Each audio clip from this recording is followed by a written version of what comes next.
The threat lurks in Kyiv with Moscow's reinforcements. What are the achievements and risks of Ukraine's operation in Russia? Ukraine has achieved a string of victories since a week ago with a lightning strike into Russian territory. But the renewed strength of Russian forces and the challenges of Ukrainian forces to maintain the captured territory could increase the risk for Ukrainian forces. Last week, Ukraine sent thousands of troops into the Kursk region of western Russia and lowered Russian flags in towns captured by its troops, seizing the initiative in the war for the first time in months. According to Reuters, the authorities of Kyiv announced on Wednesday that Ukraine will use the occupied territory of Russia as a buffer zone to protect the north of the country against Russian attacks. Ukrainian Armed Forces Commander Oleksandr Syrsky said on Thursday that Kyiv had set up a military command office in the occupied Kursk region.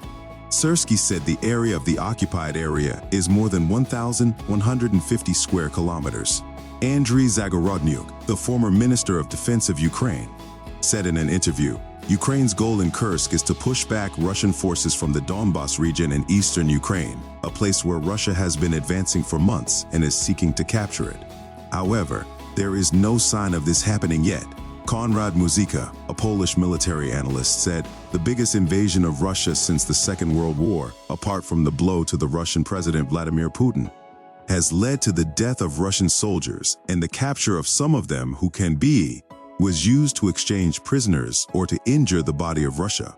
Russian officials have said that Ukraine's invasion of Russian territory was a terrorist attack and targeted civilian infrastructure, but Ukraine denies this. Putin said Russia would give an adequate response to the attack, but the immediate action was to expel all Ukrainian forces from Russian territory. Ukraine has not announced how long it will stay in Russian territory, but the spokesperson of the Ministry of Foreign Affairs of this country said this week that Ukraine has no desire to permanently occupy Russian territory. Putin said that Ukraine wants the occupied territories as leverage for the final peace talks. Kyiv-based military analyst Sergei Zogurts predicted that Ukraine would seek to maintain control of the lands between Rilsk, Koronovy, and Soda and the border, in order to maintain control of a roughly 20-kilometer strip of Russian territory, according to Optimes. According to him, Ukraine can defend this region by using long-range artillery systems and air defense with the help of a small group. After the reckless reaction to the first days of the Ukrainian attack, which was carried out with the presence of Western tanks and armored vehicles alongside the fleet that was taking the troops across the border, it seems that Russia has finally stopped the Ukrainian advance. So far, Russia has relied on military units near Kursk to push Ukrainian forces back, said Pasi Parvinen, an analyst at the Finnish group Blackbird, which reviews public video footage of the Russia-Ukraine war. By dragging the war into Russian territory, Zelensky risks undermining Kyiv's defenses on the Ukrainian front, while Russia has sent thousands of reservists to the region to push Ukrainian troops out.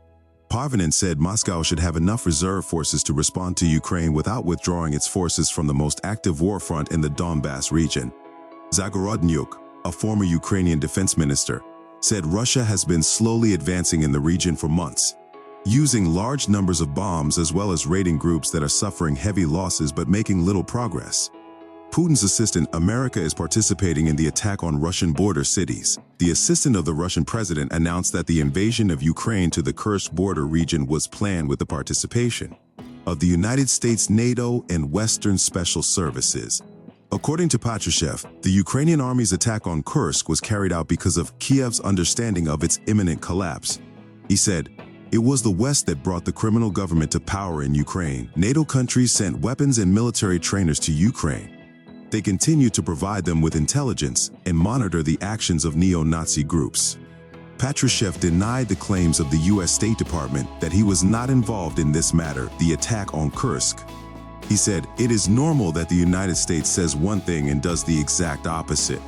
Without their direct participation and support, Kyiv would never have dared to set foot on Russian soil." On August 6, the Ukrainian army launched a major offensive in the Kursk region. Since then, warnings of missile attack have been issued in this area many times, and the Russian government has declared a state of emergency in this area at the federal level. The Emergencies Ministry of Russia said that most of the residents of the region have been temporarily resettled in other regions and are now not in danger.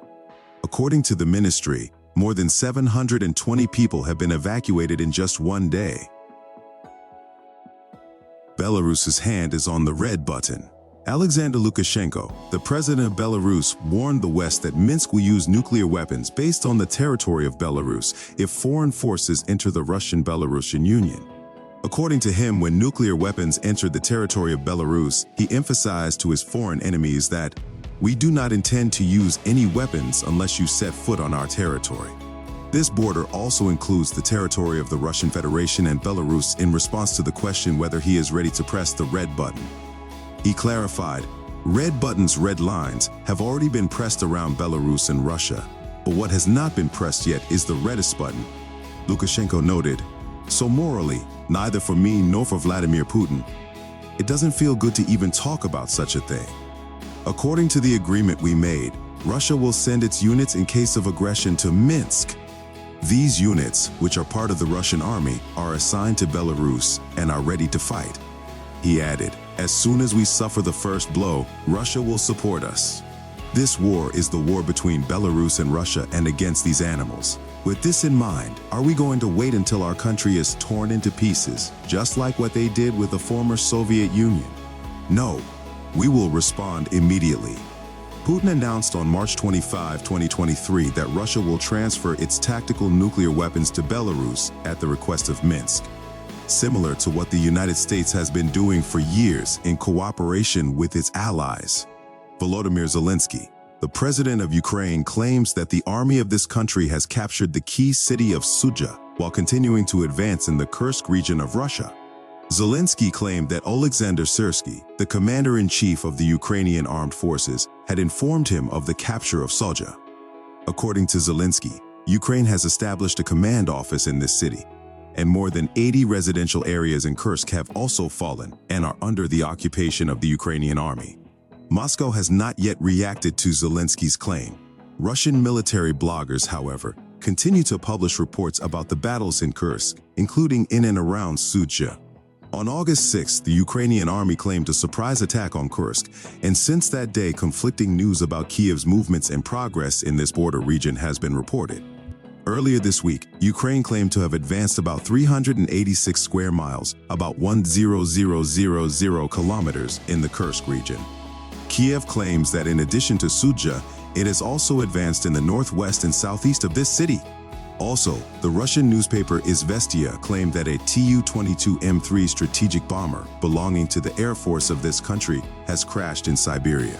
This newspaper, quoting the Ministry of Defense of Russia, announced that the place of the crash was the Irkutsk region and the cause was a technical fault. A Russian Telegram channel has also published images attributed to the moment the bomber fell. According to this newspaper, quoting the Ministry of Defense of Russia, the pilot and other passengers managed to get out.